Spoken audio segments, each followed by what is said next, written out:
If you want to support Black-owned and operated businesses in the Grand Strand area and beyond, check out thenetworkconnects.com for a complete list of establishments in our local area. Our network connects Black businesses to community for a wide range of services, products, organizations, and resources that are viable in the African American community. You'll find a wide range of products and services that'll fit your needs, along with information about events and happenings around the local communities. Check out thenetworkconnects.com, connecting Black businesses to community. Thenetworkconnects.com.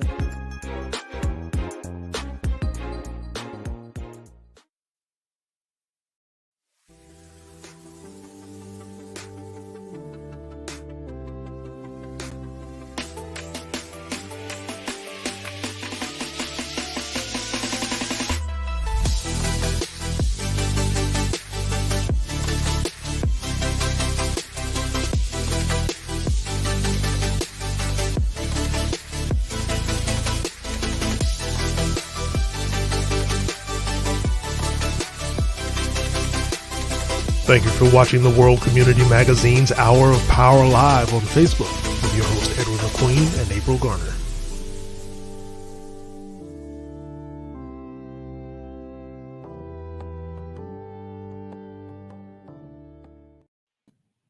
Good evening. And the sign came up and said it's now time for broadcast. That's what we got to do. April, so how gotta you doing get into it. Yeah. How you doing? You doing I'm good? great. Yeah, great. You look great over there. Thank you. So do you. Yeah. Today, let's get into some politics today, and to our viewers, you can catch us on www.wcmagazine.net. If you can't get us on Facebook Live, please send your comments in on Facebook Live, and also on YouTube.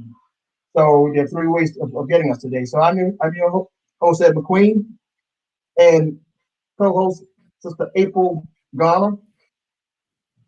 Okay, they're waving. That's a sign that we have a lot in store for you today. Okay, but we're gonna get right into it now. As you probably saw on our promotion that we sent out regarding who we were going to have on the program today, and of course it's Congressman of the 7th District, Congressman Tom Rice, and he has agreed to come in and share with us some of the politics that are going on. It's going to specifically impact Horry County and the state of South Carolina. But since we're worldwide, he also has worldwide implications because he's a state congressman. I mean, U.S. congressman. Okay, so without further ado, April, can we get Congressman Rice and just let him introduce himself, and we'll go from there. And to our viewers, don't hesitate to put your comments in. Congressman Rice has agreed to address just about everything that you can think of in any comments. I'll say just about everything. But anyway, yeah. Good evening, Congressman Rice. How are you doing today? I'm doing great. How are y'all? Thank you so much for having me. All right, it's a pleasure. Thank you for agreeing to come on our program. Like I think April, we have a number of not boilerplate, but pre-selected issues and questions that have been sent to us by some of our viewers.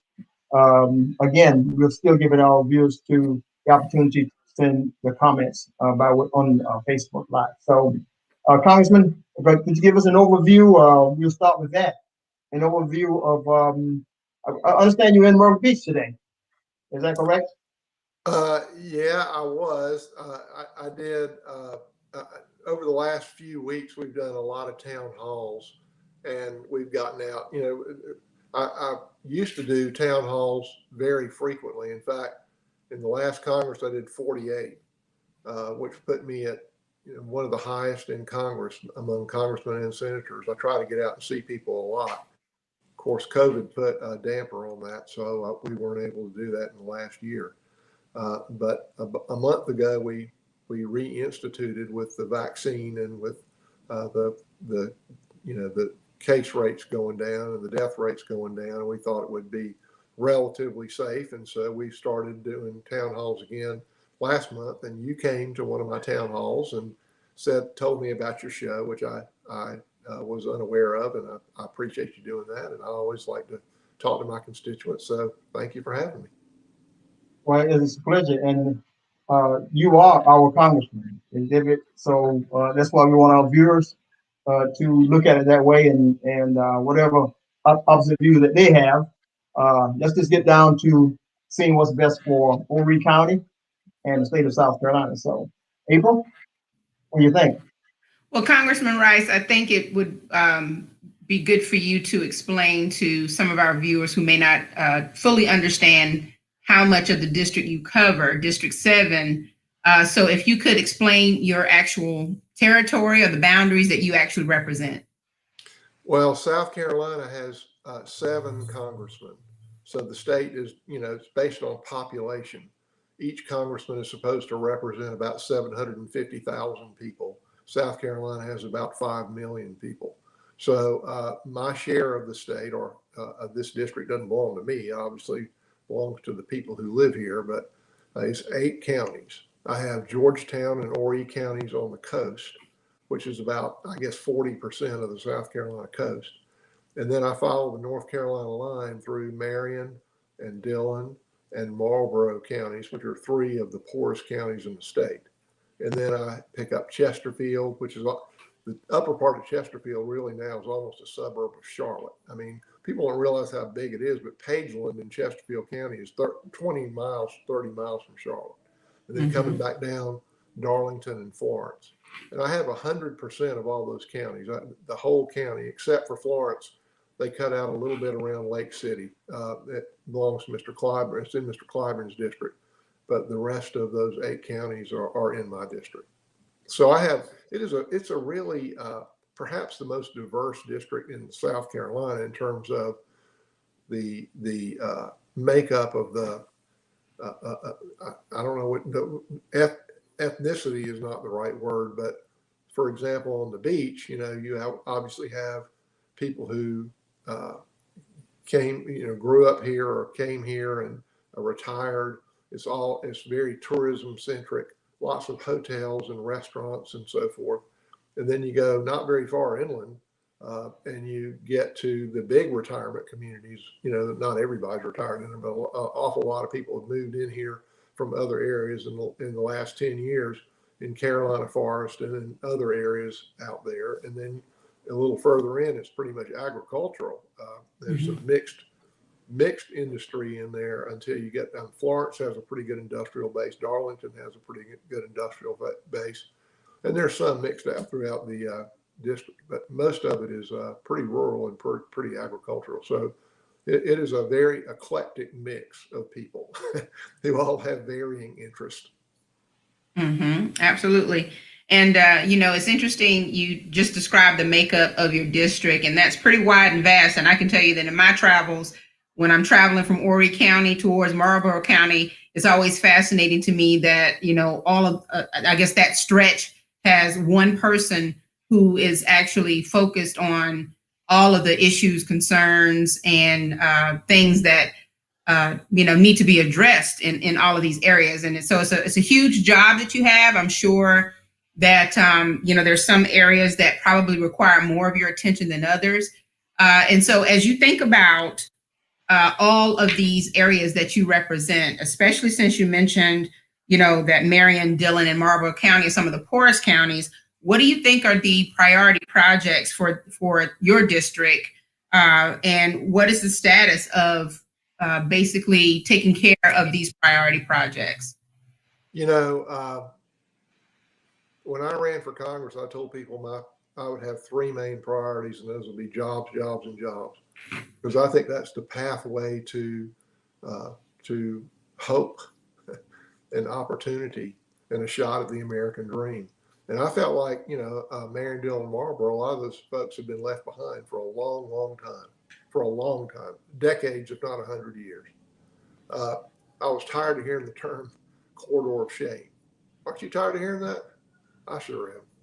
So I felt like a lot of the economic malaise we were suffering I ran in 2012. I was worried about the United States economy. It was struggling to recover after the financial crisis. What was burdens that we had placed on ourselves that were holding us back. I felt like the country wasn't competitive.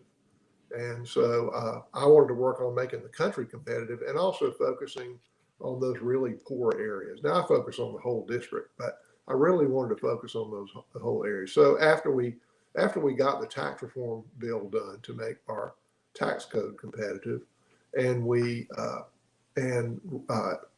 American energy independence, we removed some of the burdens, the restrictions on that, and became energy independent. When we decided we weren't going to let China take advantage of us anymore, we readjusted our trade policy and trade policy with Canada and Mexico, our neighbors. The economy and our regulatory policy as well. We eased up on permitting, but the economy really, really accelerated. And for the first time nationally in 30 years, you saw the middle class really growing again. I mean, the unemployment rate got to 3.8% nationally. The wages were growing at over 3% for the first time in decades. And that's all great. And people say, well, that's only for the rich people. Well, let's talk about what happened in Marion County, poorest county in South Carolina. When I ran for Congress in 2012, the unemployment rate in Marion County was over 15%. In 2017, just before we did the Tax Cuts and Jobs Act, the unemployment rate in Marion County was 9.8%. After we did all those things that I mentioned to make our economy competitive. And then one other thing that we did, and it was infrastructure. Infrastructure. We're talking about doing more infrastructure now. A lot of people wanted that inland port that went at Dillon, South Carolina. And we convinced the state that the smartest place to put it was on I-95, right there where it comes in, right there by south of the border, right? We have an inland port there. What is an inland port? Well, people hear it all the time, the Dillon Inland Port. They don't know what it means. But what it is, it used to be that the Charleston port, it doesn't just serve South Carolina, it served the whole Southeast, Tennessee, Virginia, North Carolina, all on up. And so trucks coming down 95 used to be that they had to drive all the way down to pass south of the border, all the way to Columbia, and they get to 26 and they take a left and they drive into Charleston, and they're tearing up the roads and they're creating pollution and they're creating traffic and a lot of problems. So we put an inland port at Dillon where it's just basically a railroad laydown yard where the trucks can pull off there at Dillon right when they come into South Carolina, offload their cargo, and there's a big CSX rail line there with several tracks and big cranes. And if they get them there by 5 o'clock that day, they can be on a boat the next day. And it saves on trucking time, saves on fuel, saves on traffic. Well, another good thing about that is with the trade adjustments that we had done, trade was growing, and importers and exporters, they used to have to locate in Charleston. Real estate's expensive in Charleston, and labor market's tight in Charleston. When they can locate in Dillon, and all those folks in Marion County that were looking for jobs and hadn't had opportunity in 100 years, and in Dillon County and in Marlboro County, it created 2,000 jobs in the first 2 years. So the fact that Marion County went from 9.8% unemployment on January 2017, and by the end of 2018 was at 3.8%, or excuse me, 2019 was at 3.8%. It's miraculous, but it wasn't a miracle. It was a strategy that was thought out and carried out. And I'm extremely, extremely proud of that. Now, COVID set us back. No doubt about it. COVID set us back. But my goal right now is to get back as quickly as we can to the good old days of 1 year ago. And we're recovering very quickly. I gave you some slides that show in data what I just told you, what I just described to you. But the economy is recovering very, very quickly. Now, I will tell you that coming out of the financial crisis, and I'll shut up. I know this is I'm a long-winded guy. This is a long-winded. I'm And we have a sorry. lot of questions. But I just got to say this: coming out of the financial crisis, the response, it was a Democrat House, Democrat Senate, and Obama was president, Joe Biden was vice president. And the response to the financial crisis was, we need a bunch more government programs. So here comes Obamacare, higher taxes, Dodd-Frank, which restricted our lending at a time when we needed lending the most. And the result of that was a recovery that was almost flat. It was like this. Well, when President Trump got elected, we stripped a lot of those regulations away. We opened up the banking again, and the recovery became like that. Now we've gone through another steep decline. But if you look at the graph, the recovery is like this. It's not gradual anymore. And the reason is because we have those pro-growth, smaller government policies in. But I'll tell you, the Biden administration wants to come right back in and do what he did 8 years ago. And it failed 8 years ago. And if he does it again, it's going to fail again. So when he talks about raising taxes, he's going to stifle the economy. When he talks about ending the Keystone Pipeline and cutting back on our American energy independence, it's going to stifle the economy.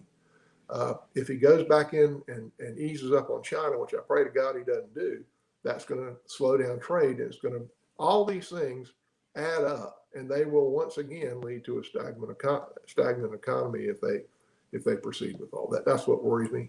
I'll leave it at that. So there's negotiation going on as to what extent the Biden administration will raise the taxes, right? I mean, it hasn't been. He does what he wants to raise them, but nobody knows yet. Yeah, well, they proposed that when we did the Tax Cuts and Jobs Act, we lowered the tax rate from 35% to 21%, which was by no means the lowest in the world. Ireland is at 13%. And if you got a company that, makes paper clips in Ireland paying 13% and makes paper clips in the United States paying 21%, and they compete for the same raw materials worldwide to make their paper clips, and they compete for the same customers worldwide to sell their paper clips, one or two things is going to happen. Either the American company is going to go bankrupt, or they're going to get bought by the Irish company. So, 21% was like a good medium. It put us, slightly below the average. But if we go to 28%, it's not going to be as bad as it was at 35, but it's still not going to be great. Just think about it this way. Let's say, Horry County doubled their property taxes so that, a business or a homeowner, you're looking at building a house in Horry County, it costs twice as much versus Georgetown County. Well, that's going to be one factor where homeowners might consider going to Georgetown County. Same thing nationally. It's not rocket science. It's just trying to be competitive in the world. So there's a question in the thread in response to what you just said. And basically, the comment is, if Biden administration is going to fail again, why do the Republicans not help to level the playing field? So what do you propose should happen in light of what you say is currently happening? How can we level it off and make it good for everyone? Well, what he said he was going to, what his proposal was with respect to an infrastructure package, right? He wants to spend $2 trillion on an infrastructure package. And $2 trillion is an awful lot of money, number one. But number two, and I want infrastructure too. If y'all don't know this already, I think the most important thing we can do for this district is build I-73. It's going to cost $2.3 billion to build that road, right? And it goes through those three very poor counties, and it will give them more opportunity than they've ever had. And the proposal says it would create 24,000 jobs. I really don't believe that, but if it's 12,000 jobs, it'll be the biggest thing that's ever happened in this district. And everybody's income will go up, and everybody's quality of life will go up. And the chances are your children won't have to move away anymore to get a good job. That's why I push for it. But coming back to your question, Mr. Biden has proposed a $2 trillion infrastructure package. I want infrastructure. You just heard me say why. And it's not just roads, it's other things too. Now, when he described what he was talking about with infrastructure, it really wasn't infrastructure. It was a bunch of new social programs. And I think we got plenty of social programs. We can revise the ones that we've got and make them better. But a fundamental difference between most people in the Republican Party and most people in the Democrat Party is that there's a lot of people in the Democrat Party who really kind of want people relying on the government for their well-being. And I fundamentally believe that if you rely on the government for your well-being, you will always live in poverty because the government is incapable of taking care of you. You know, the American experience is based on opportunity, freedom, and self-reliance. And so that's a fundamental difference. I'm for infrastructure. I'm not for more entitlement programs. So I'm on this bipartisan group called the Problem Solvers Caucus. And we try to work in the middle to solve problems where we can find common ground. And there's 29 Republicans in the House on problem solvers, and there's 29 Democrats. They only take it if you can, where there's equal numbers. And in the Senate, I don't even know how many members are there, but we had a meeting in Annapolis, Maryland at the governor's mansion 2 weeks ago. The Problem Solvers Caucus did, to talk about this infrastructure package and where we could find common ground. First thing we talked about is what is infrastructure? And the scope that we laid out was roads and bridges, broadband. We need broadband. Marion County, Dillon County, Marlboro County. I don't want the kids having to go to McDonald's at night to find internet and to do their homework. I want them to have access to broadband like everybody else. Water and sewer systems. That might require federal funding, though, right? All this would be part of the infrastructure package that would be federal funding. So we talked about really hard assets, and we talked about the size of the program. Now, coming back to what you said about leveling the playing field, you know, he was talking about raising taxes to pay for it. Well, the Republicans proposed this. There was a limit. You know, we have limited the amount of state and local taxes that people can write off. We've limited it to $10,000 per year of state and local taxes that people can write off. The Democrats hate that because a lot of these blue states have very, very high state and local taxes. New York, I don't know, the tax rate might be 15% or something like that. But even with that, most people in New York, 90% of them are fine with limiting their deduction to $10,000. In South Carolina, it's probably 98% of the people don't have $10,000 worth of state and local taxes. So what the Republicans proposed is that limit on the state and local tax deduction expires in 2025. We said, let's bump it out a few more years, because every year you bump it out, you get 65,000 more in tax revenue without raising taxes. You just don't let people write off. You don't let millionaires and billionaires write off hundreds of thousands of dollars of state and local taxes. That's one revenue raiser without raising taxes. The other would be, we still got more than $1 trillion, probably half this $6 trillion in coronavirus spending that we've authorized hadn't been spent yet. And, you know, you got like the governor of South Carolina saying 2 days ago that they're not going to take any more of this extended unemployment money. They're just not going to take it because people aren't working, because they make more money sitting at home collecting their unemployment than they do working. So that if you repurposed half of that unspent coronavirus money and you extended that state and local tax cap, then you could pay for the infrastructure package. Might not be $2 trillion, but it would be over $1 trillion. And that would give us plenty of money to build I-73. Well, do the other members of Congress, are they quite receptive to what you just said in terms of reapportioning money, especially in South Carolina, the case of South Carolina, where, you know, we had supposedly there was a jobs, a labor shortage, and allegedly it's due to the stimulus. Do you find it being receptive in Congress? My friend, I will tell you, receptive. I mean, certainly Republicans are receptive to it, and there are some Democrats receptive to it. but are there enough to get it across the line? Are there enough to where the Democratic leadership, that being Nancy Pelosi and Steny Hoyer and Jim Clyburn, are willing to, and then on the other side, Chuck Schumer and Joe Biden, willing to say, oh, yeah, you know what, we really did mess up when we extended that unemployment as long as we did, and we're going to take that back and change that around.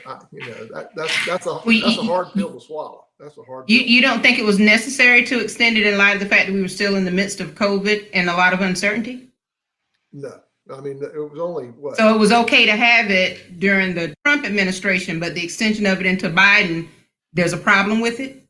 Well, keep in mind that there were two extensions in the Trump administration, and they were both bipartisan, and they both had things that both parties agreed to. The first one, the CARES Act, we were entering a horrible, catastrophic event that I believe, had we not done that, this country would have gone into a deep depression, and we would still be in the midst of it right now.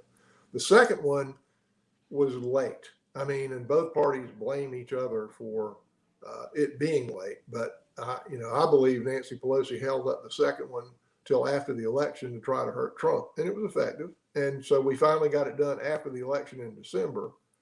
And really, I would have stopped there. I think that's all the stimulus we needed. If you look at the third package, it was called a coronavirus relief package, but there really wasn't much coronavirus relief in it. Those slides I sent you, put up the last slide, because that one's about that.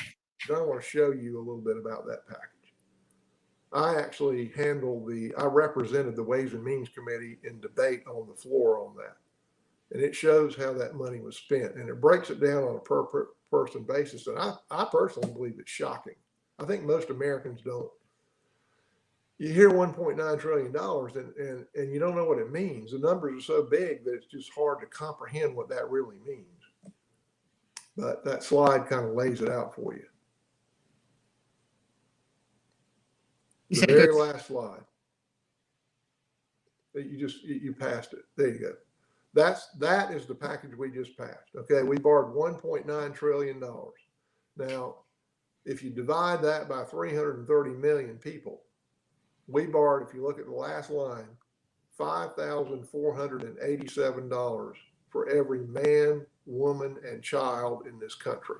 That's what $1.9 trillion is. Does that not shock you? That shocks me. So for you, each of you, we borrowed $5,487. For each of your children, we borrowed $5,487.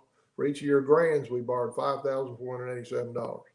Now, they had to put some sugar in there to sell that nonsense. I don't want to call it nonsense. I want to call it other things. So what was the sugar they put in there? They gave, the line above that says direct check. They gave everybody $1,400. Oh, heck yeah. You're going to give me $1,400. Yeah, let's borrow that $1.9 trillion. Well, what they don't tell you, to get that $1,400, they're borrowing $5,500 in your name and your kids' names and your grandkids' names. That means lost opportunity for them later. It means a government that's less able to respond to future crises. It means less work on job opportunity, less work on infrastructure, So where did that other $4,100 go? Let's look at it. Start at the top line. $750 of your money that they borrowed is that $300 a week unemployment that they're extending through September. Now, go to every hotel and every restaurant in Myrtle Beach. That's all I hear about on the Grand Strand. We can't find workers. Ain't no surprise. And there's about 3 or 4 articles out today in financial magazines talking about this. The April jobs report, right after this thing came out, they thought they expected to have 1 million jobs created in April. We had 225,000 created in April. And the reason, because nobody's going back to work, because they're making more sitting home than they are going back to work. That gets to the point of, or the issue of the $15 minimum wage. How do you address that? I mean, do you think that's? I'll go down this real quick, and then I'll come back. Oh, okay. Okay, so the next thing they spend of your $4,100 that they're borrowed outside of your $1,400 check, they bailed out union pension plans. Years ago, I've been told it was Ted Kennedy, but it was a Democrat bill that gave unions a sweet deal on their pension plans. And basically what it says is, if you're in a union, the company doesn't have to contribute enough money to actually pay your pension benefit. They give you a pension, but they don't put enough money in to pay the pension. So now all these union pensions are going broke, and they want the federal government to bail them all out. Well, I've been saying, look, let's help the people. We might not make them 100% whole, but let's make them 80% whole. But let's fix the pensions where they actually put enough money in them to pay the pensions in the future. Well, when they got the House and the Senate and the presidency, they said no, and they just bailed them out. So we're doing that now. That'll cover them for the next 10 years, but 10 years they'll be back wanting to be bailed out again because we didn't fix them. Bailout for blue states. Every state got money, not just blue states. But what they did different in this partisan bill rather than the bipartisan bill, the aid we gave to states in the other two bills under the Trump administration that were bipartisan, the bailout, the money that went to the states was based on population. In this bill, because they wanted more money to go to blue states, they said, we're going to base it on population and unemployment, so that states that were closed down, like New York and California and Illinois, under Democrat leadership, got more money. South Carolina was the third biggest loser in the country. We lost $1.3 billion because of that decision. California was the biggest winner. They got $5.4 billion, including $1.3 billion of South Carolina's money went to California. That's about $300 for every man, woman, and child in South Carolina that we lost because the Democrats changed that formula. K through 12 education in colleges and universities, we borrowed $500 a year money to give to them. Now, the thing that bugs me about that, K through 12, they're closed and they're still getting property taxes. Ain't nobody got a break on their property taxes. That's how you pay through K through 12. They're closed. And so we're giving them money to reopen. They're already getting money and that they're not spending because they're closed. But now we gave them this money and we did not require them to reopen. I don't know. If we'd required them to reopen, that would have been a little bit. Museums and Native American language preservation got $34. Public health organizations and Planned Parenthood, abortions got $58. Transportation grants, including Amtrak, got $128 of your money. Agriculture, $49. Foreign aid, $30. And I just lumped everything else into one thing. But you can see why this is so objectionable. Now we're talking about another $2 trillion for infrastructure, which really isn't infrastructure. And they want to spend another $5,500 in money. You see, when you look at it in terms of what it costs each person, that's when it really becomes bothersome. Yeah. We certainly understand it. The itemization you got here, I'm sure people will take note of that. I'm sure the way you have it laid out and calculated here.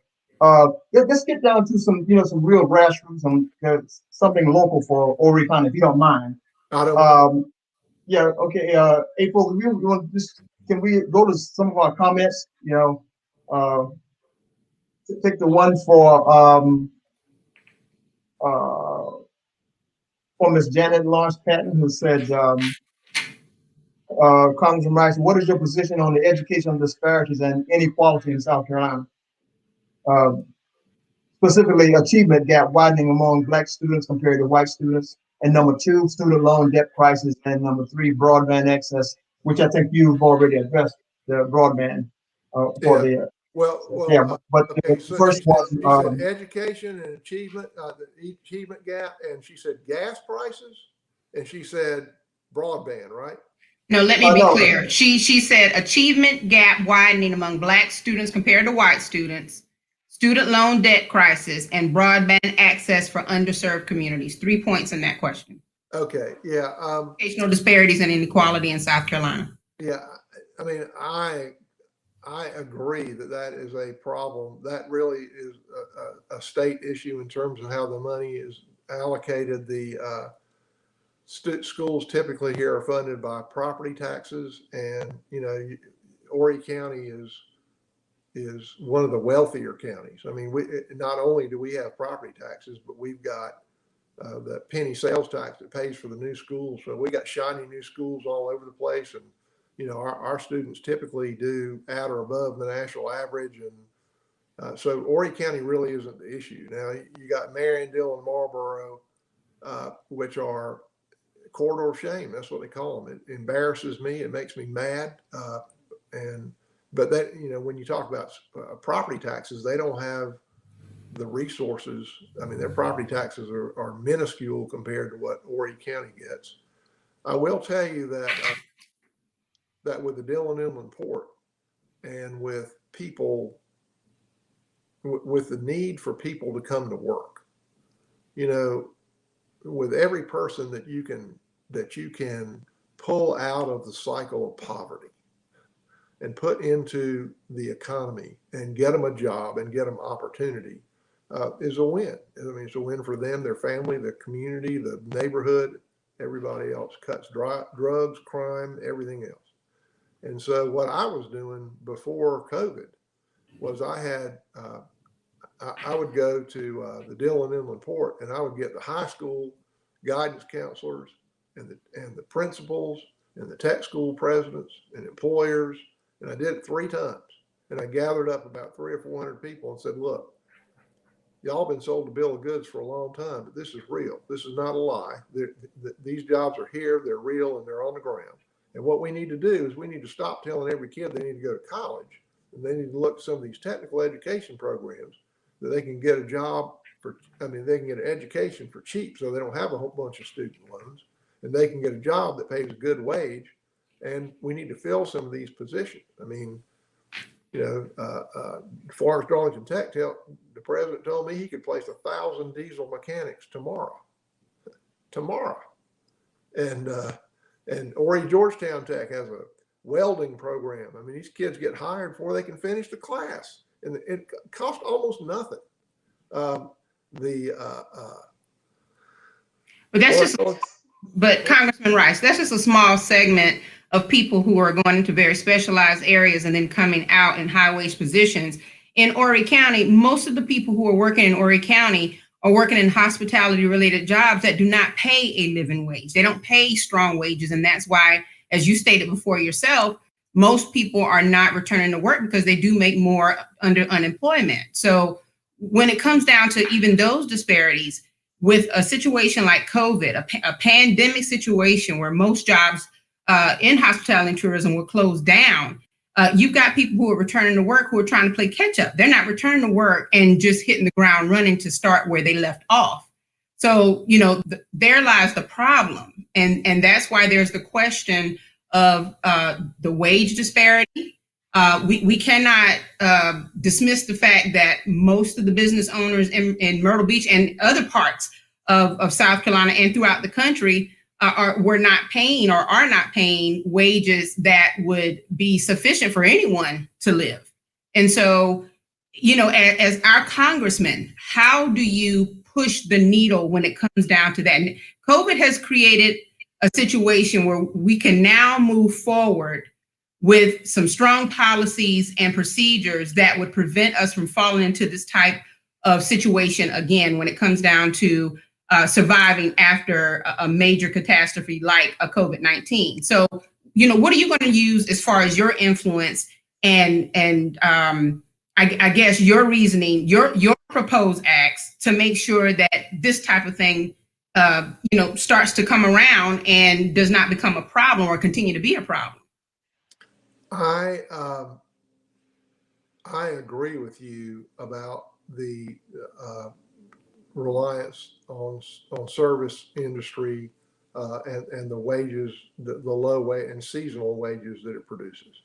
I have fought since I have been on county council here in Horry County to diversify our industrial base. That is the only way that we're going to get out of this cycle, I believe. And so no industry if we don't have infrastructure, we cannot attract that industry. They're not going to come here because transportation is a big part of that, which is why I fight every day for I-73. That is the only way that we're going to be able to diversify our industrial base and create the kind of jobs that allow my children and your children to stay here because I want them to be able to stay here. And right now they can't. They have to go other places because there's not those jobs, there's not that opportunity for them. Now, that being said, there are, I want to come back to, we shouldn't be telling every kid they need to go to college, because these kids go to college and they get a sociology degree and come out owing $100,000 and they can't, they're not going to get a job that is going to justify that student loan debt. You can go to Horry Georgetown Tech and get a job, get a degree in outboard motor mechanic. You pay almost nothing for it, and you'll come out making $50,000 a year. And so people are ignoring the places where there are needs that they can get trained for, get a job instantly, and get a much better wage than when you're working at a restaurant or a hotel or whatever. I agree with you. Second, on the minimum wage issue, I think that there should be a minimum wage in every state. I do not think it should be a national minimum wage, because what does it cost to rent an apartment in Dillon, South Carolina? Probably $400 a month. What does it cost to rent an apartment in San Francisco? $4,000 a month. The cost of living is not comparable. And when you impose, I'm sure a $15 minimum wage makes perfect sense in San Francisco, but it doesn't make sense in South Carolina. And each state needs to do what is right for their population. And if you impose the same national standard on every state, what that does is, when a company is looking around for where they should locate, they say, a living wage in Dillon is cheaper than it is in San Francisco, so maybe we should move to Dillon so that we can, pay our workers a living wage, but it still costs us less. That makes perfect sense. If we pay everybody the same wage nationwide, then we take away that competitive edge that South Carolina has, number one. And number two, even states that have done that, like Oregon, they put in a minimum wage, a $15 minimum wage about, 2 or 3 years ago. But guess what? It's not the same minimum wage for the whole state. The $15 minimum wage applies in Portland, but in the suburbs it's $12, and in the rural areas it's like $9, because even they recognize that there are differences in cost of living between various areas of the state. So I just don't think it's as easy as let's wave a magic wand and make everybody get paid the same thing. Well, I think you're right, Congress. Okay. I was going to say, I think you're right, Congressman Rice. There is no one size fits all. So that's why you have to treat each situation, based on its own character. And by the way, the average monthly rent in Dillon is $982 a month. Whatever it is, yeah. Yeah, but whatever it is, if $982 a month is the average monthly rent in Dillon, South Carolina, one of the poorest counties in South Carolina, again, where are your constituents supposed to make enough in an industry that will allow them to not only pay rent but buy food? And what's the average monthly rent in San Francisco? I can look that up as well, but Probably again, $4,000 a month. It probably is. So we'll treat Dillon for Dillon and San Francisco for San Francisco, because you're the congressman for District 7. So my point is, if we're going to have a minimum wage, the state should do that, not the federal government. We shouldn't set a national minimum wage that applies to Dillon and San Francisco. So what are we doing in South Carolina? What do you propose we do in South Carolina?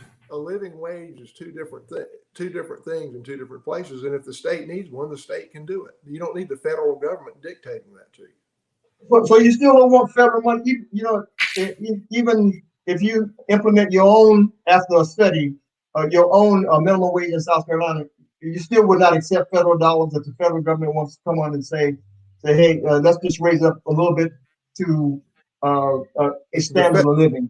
The federal government wouldn't pay that wage. Federal government has nothing to do with that. The businesses have to. If the federal government issues that edict, the businesses have to pay that wage, not the federal government. And a lot of the businesses here that are barely making it would go under. I mean, they just would go under. They couldn't afford to double their wages and still make a profit. They would just fold. Okay, April, I'd like to deviate just a little bit of this particular subject. As you know, Congressman, there's a huge flooding issue in Horry County? You've seen that firsthand. I was a tax lawyer and a CPA before I went to Congress for 25 years here in Myrtle Beach. And I knew nothing about flood mitigation and flood recovery and federal disaster programs. But after 3 hurricanes in 5 years, I learned way more than I ever intended or wanted to. Right. And I know you've probably been focused on it for a while, but there's, certain areas, for example, like Bucksport in our area, downtown Conway, also near the riverfront, they've been hit really, really hard. Do you have anything in the pipeline to address that issue more than what has been done by Horry County itself? Yes, sir. Yes, sir. After each one of the storms, we worked with HUD and FEMA to get disaster recovery money. There's recovery money, and then there's mitigation money. Recovery money is to put back to help people recover from the storm. Mitigation money is to prevent future damages. So, we worked immediately after each storm to get recovery money, and we got a lot of it, and I mean over $200 million for the district. And I know, for example, after Matthew, I think we got 110 or 20 million. I can't remember now; it's been a few years, but to build 1,300 homes. And I think Matthew was about 5 years ago, and we're just now finishing rebuilding those 1,300 homes, mostly in Marion County, but some in Horry and some in Dillon. Florence, the same way, probably more in Horry. But, a lot of the problems and then one other thing, we pressed the government to get some mitigation money to try to prevent future flooding. And we got $156 million about, a year and a half ago. And the state has the money now. The governor set up a floodwater commission to try to figure out how to spend it. He made me the chairman of one of the subcommittees on the commission, and my job was to get federal money, which we got $156 million. But what I told the governor very clearly at that time was I didn't want him to use that commission as a mechanism to spread that money around the state when our district, which is a huge floodplain, and I didn't know that until I got to Congress, but it's a huge floodplain. It's 5 river systems that all go out through Winyah Bay, and water that falls from almost to Wilmington, North Carolina, to Blowing Rock on the western side. It all goes out through Georgetown. And this whole district is one flat area that is very subject to flooding. But we got $156 million, and that money is being doled out now. Parts of it have already been doled out. Horry County just got $13 million to buy out 94 houses in the Rosewood subdivision in Soxtee, which is a subdivision that probably never should have been built to begin with. And it's been flooding. So, I lived here since 1961. It's been flooding about every other year since I've lived here. Bucksport's going to need some help. One of my people, Sel Hemingway, has been working with, oh man, his name jumped out of my head. I'm so embarrassed. But the guy that the county councilman lives in Bucksport. What's his name? Brother Orton Bellamy? Yeah. He's been working with Councilman Orton Bellamy? Because the communities have to go through a bit of bureaucratic red tape with the state. They're working with the disaster recovery office to apply. Is there any way you can circumvent that? Any way you can, I don't want to keep cutting you off, but is there any way that you can circumvent all this bureaucracy? Well, yeah, man, we can't circumvent it, but we can help communities get through it. And we have helped Andrews get through it. We've helped Marion get through it. We've helped, Conway just got like $9 million to put some swampland back to absorb some of the money. So yeah, we are working with Bucksport, and we will help Bucksport also. Yeah, there's some critical suggestion came up here recently. I guess maybe 4 or 5 weeks ago. We were at the magazine was at the Bucksport meeting where I think you had a representative. I'm not sure, but he was there with. I think it was Sel Hemingway. Okay, and what struck the nerve of a lot of people was when he said that you can expect your taxes, I believe, to go up to about $8,000 or something like that. It was some huge amount as a result of the area being declared a floodplain now. I didn't. First of all, I didn't say that. Yeah, I know. Yeah. But second, I'm not sure what you're talking about. Maybe you're talking about flood insurance. Flood insurance. I'm sorry. Yeah, it was flood insurance. Yeah. My apologies for that. Yeah. Yeah. People. It's kind of a double-edged sword, my friend, because they don't have that kind of income down there. I just don't think because so. About 5 years ago, I think it was after Hurricane Matthew, the Federal Emergency Management Association came in. They wanted to change the flood maps in Horry County, and they wanted to indicate that that there were more properties in the flood zone that had been previously in the flood zone. Well, that would have affected, thousands of properties.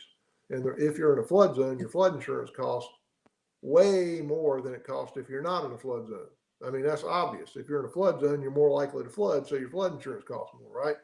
So when FEMA proposed those maps, all 1,000 homeowners were calling Horry County in my office saying, you can't let them change the flood maps. You can't let them, because our flood insurance premiums go up. Then along comes Florence, and a lot of those properties that people were complaining about not being a flood zone flooded. And then you had homeowners calling that were in the same area saying, well, why didn't anybody tell me I was in a flood zone? If I'd have known I was in a flood zone, I'd have bought flood insurance. So it's kind of a double-edged sword, my friend. You're darned if you do, and you're darned if you don't. You see what I mean? Okay, Congressman, we've gotten a few alerts here that you're, especially from your scheduling office, that you were only good for an hour. But we're gonna, if you don't mind, we can have you back again. There's a lot of unanswered questions and issues that we meant to get conveyed to our listeners. If you don't mind, we'd like to have you back again. Sure. Hey, listen, thank you so much for having me. And I grew up here, and I have a lot of friends all over the area, and I appreciate you giving me the ability to speak to them. And my friends, all I want to do is lift people up. I pray for it. I pray for it multiple times every single day for God to use me as a tool to lift all his people. And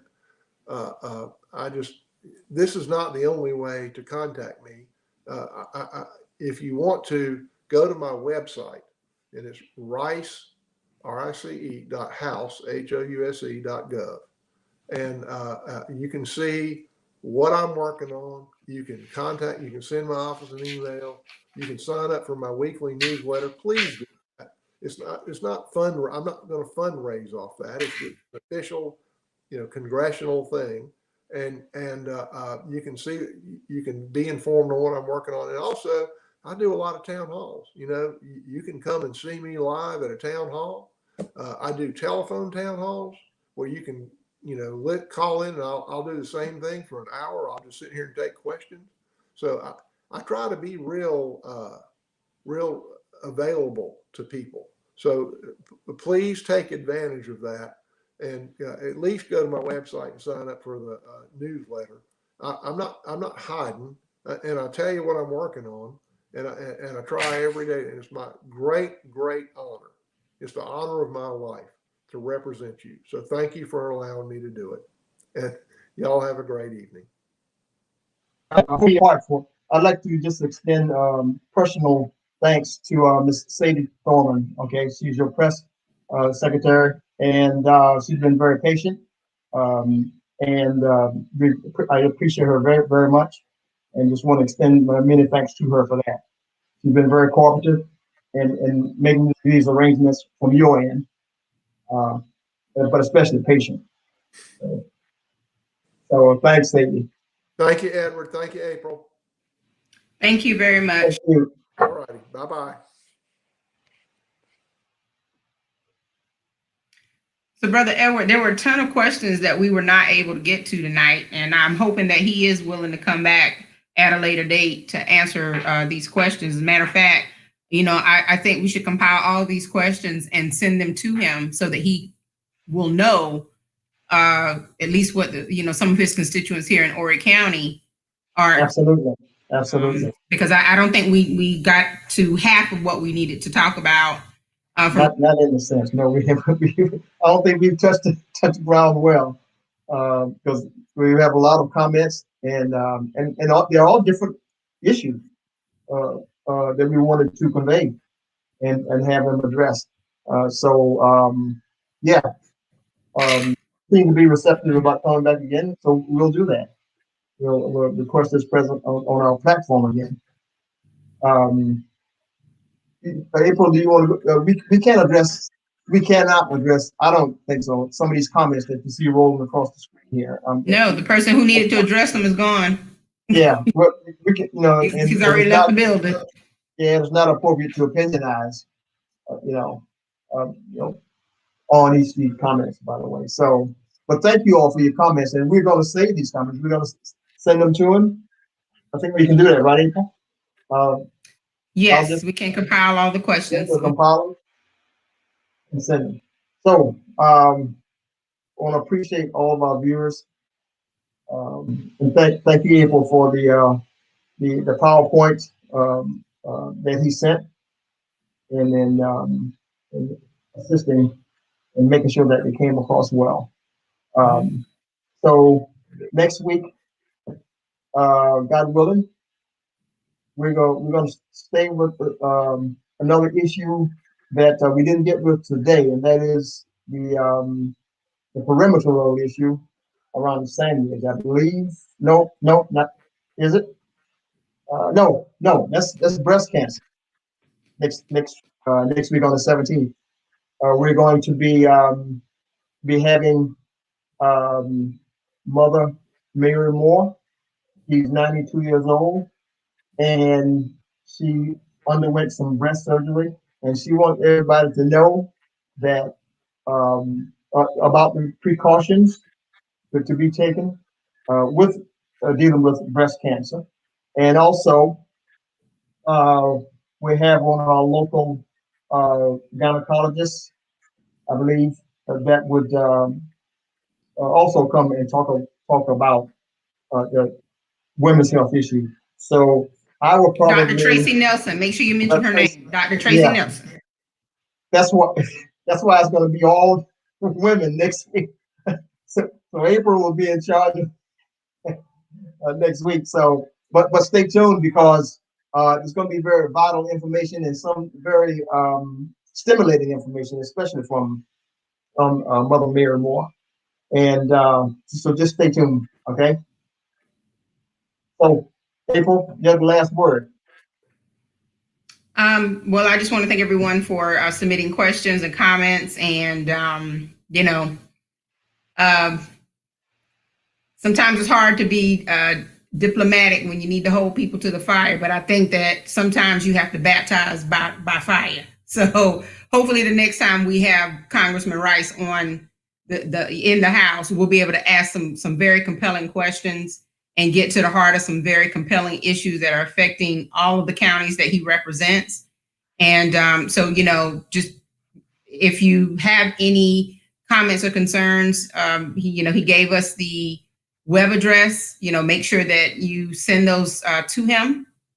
And also know that, he's up for re-election in a couple of years and already has a couple of people who are kind of looking at his seat for various reasons. So we got to make sure we do our homework and we ask the questions that are most critical for us, and we get down to the heart of these issues, especially since he is possibly the one who will represent all of our voices in Congress, and that's a lot coming from Horry County. That's a tremendous undertaking. So we have to make sure he's speaking our language, and that's with any politician who comes on the scene. So, Brother Edward, I'm going to that charge the next time. Take him to the House. take anybody who comes on to the House. April, I forgot to ask you if you could run across his phone number that people can reach him directly. Do you have it? Yeah, 202 225 9895. That's in Washington, D.C., okay? Now he's got a regional office, and that's on Oak Street, right here on Myrtle Beach. And that number is 843-443-6459. And he was also willing to give us his office in PD regional, in the PD area, which is on West Evans Street in Florence, South Carolina. And that's 843-679-9781. And that's the Florence office. That's the Florence office.